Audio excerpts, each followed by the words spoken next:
todos, como estão? No vídeo de hoje vamos falar sobre as novidades que tiveram, as alterações que tiveram na Lei de Estrangeiros e Fronteiras. E aí esse vai ser um vídeo para falar de todas as novidades que eu julguei interessantes. São muitas novidades, tanto as que são mais conhecidas e faladas pelas mídias, como o visto para procura de trabalho, o visto para o pessoal do CPLP, o visto para quem é nômade digital. Então tem algumas novidades assim que estão sendo bastante faladas, mas tem outras novidades que impactam diretamente na vida do imigrante e que eu acho que são super importantes. E aí nesse vídeo eu vou falar sobre algumas delas, tá bom? Então, se você tem interesse nesse assunto, fique aqui comigo, as novidades são realmente muito boas, eu vou explicar tudo direitinho pra vocês. Então, roda a vinheta pra gente começar.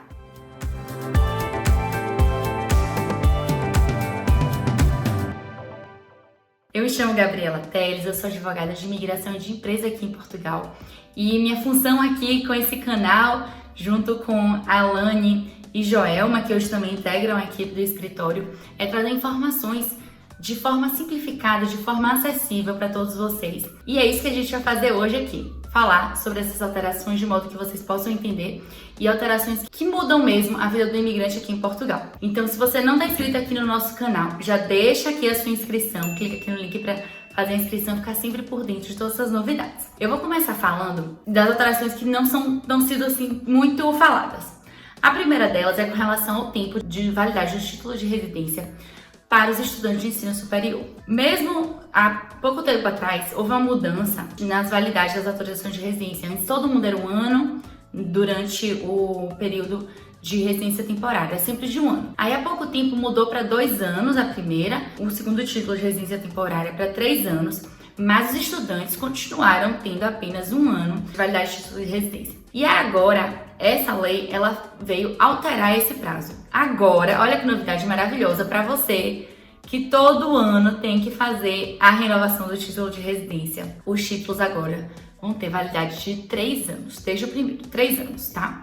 Renovável por mais 3. Isso significa que, se o seu curso, por exemplo, for de 5 anos, como é uma graduação, você vai ter primeiro um título de residência de 3 anos e depois você renova ele. Se por outro lado, seu curso é de 2 anos, como é um curso, por exemplo, de mestrado, você vai ter um título já de 2 anos. Então, é até 3 anos, tá bom? Renovável por mais 3. E aí depois você vai ter o permanente, que tem duração efetivamente de 5 anos. Aí uma outra coisa que foi alterada foi o artigo 75 em relação ao tempo de residência temporário. Antes não estava ainda escrito na lei, essa foi a modificação que aconteceu de aumento desses prazos de 2 e de 3 anos, mas agora já está escrito na lei, então no artigo 75 a gente agora tem essa informação dos 2 e 3 anos. Então uma coisa que aconteceu nessa última alteração agora de agosto de 2022 foi que eles escreveram muitas informações que já aconteciam, mas não tinham não estava escrito na lei. Então, às vezes o cliente até perguntava pra gente, a gente não tinha onde dizer, olha, tá aqui nesse artigo. E agora a gente já tem.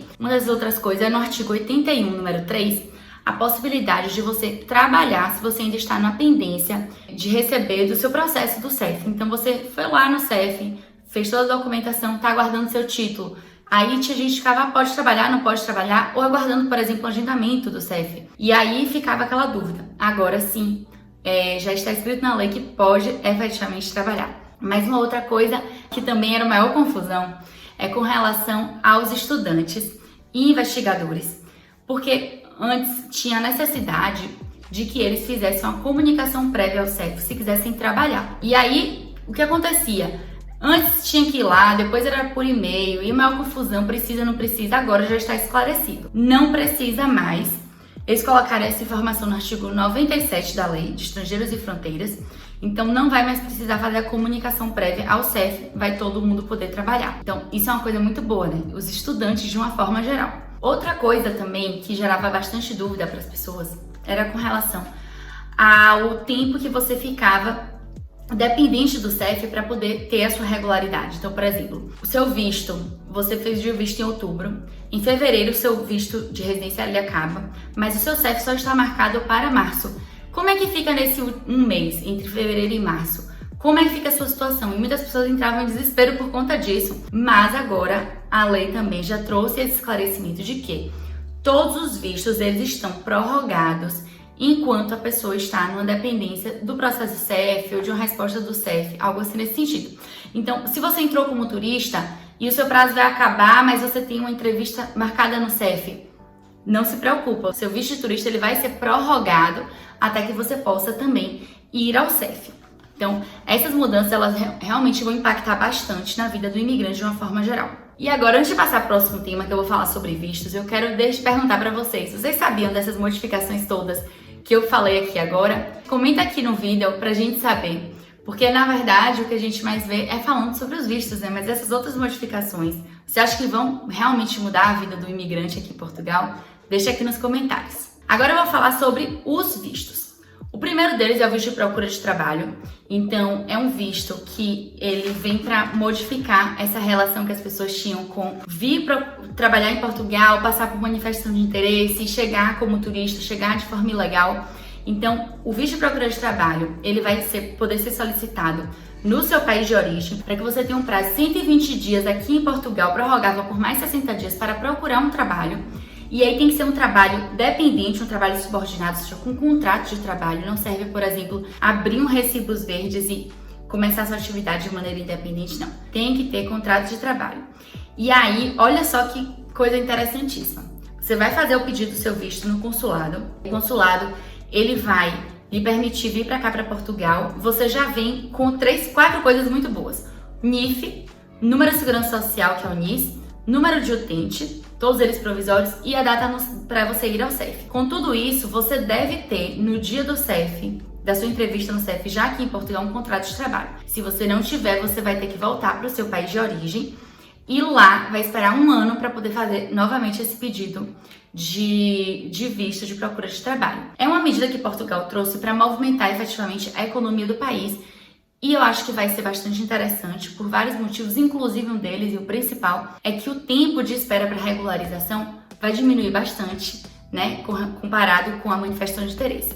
Eu vou gravar um vídeo explicando mais detalhes do assunto de visto de procura de trabalho, e aí eu vou deixar aqui depois na descrição do vídeo para vocês assistirem com mais informações sobre isso. E aí eu vou passar para o próximo visto, que é o visto para quem é nômade digital, que eu também vou gravar um vídeo com muitos detalhes sobre esse assunto. Primeira coisa que eu quero falar é nômade digital. São as pessoas que trabalham de forma remota para qualquer lugar do mundo e que querem situar-se e morar aqui em Portugal. Então essas pessoas podem ter contrato de trabalho, podem ter contrato de prestação de serviços, pode ser para uma pessoa individual, para uma sociedade, para uma entidade, uma pessoa coletiva, e elas querem morar aqui em Portugal. Então vai também pedir o visto, vai ser um visto de nômade digital. E aí aqui vai ter uma autorização de residência em Portugal. Também vou falar mais aprofundado depois e comentários sobre a situação, como é que funcionava, como é que era feito antes, em um vídeo específico sobre isso, que acho que pode interessar também muita gente. A outra coisa, o outro visto super interessante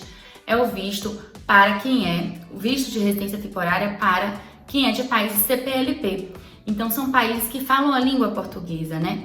Basicamente as ex-colônias de Portugal. É um visto que vai ter duração entre 90 dias e 1 ano, até 1 ano, tá? Então você pode renovar. E para essas pessoas que sejam residentes, ou seja, sejam provenientes desses países, nacionais desses países, que tenham esse acordo do CPLP e que tenham entrado regularmente em Portugal, como turista ou como um outro tipo de visto, como por exemplo um visto de estadia temporária. Mas tenham entrado regular e estejam aqui, podem continuar aqui.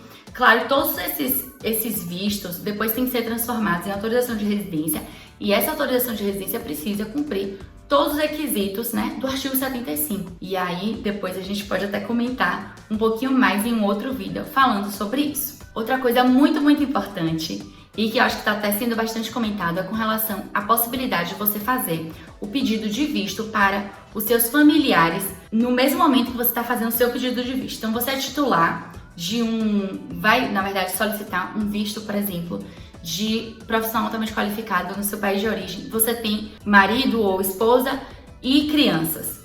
Vai fazer nesse mesmo pedido seu, que é individual, já vai informar que você tem esse agregado familiar, por exemplo, de mais 3 pessoas, e essas 3 pessoas também já terão o seu visto de residência enquanto reagrupamento familiar para ingressarem todos aqui em Portugal, já com visto, diferente do que acontecia antes, de que as pessoas tinham que entrar como turistas, por exemplo, para depois que o titular tiver sua autorização de residência, pediu da família. Isso também vai acontecer no próprio CEF. Então, além do consulado no pedido de visto, no próprio CEF, mesmo que você não tenha vindo com visto e já esteja fazendo a sua regularização, quando você for pedir o seu visto, que vai ser sua autorização de residência, que vai ser a principal, você já pode ir com os seus familiares e já fazer essa solicitação também para os familiares, e aí todo mundo já vai ter o seu título de residência solicitado naquele mesmo momento.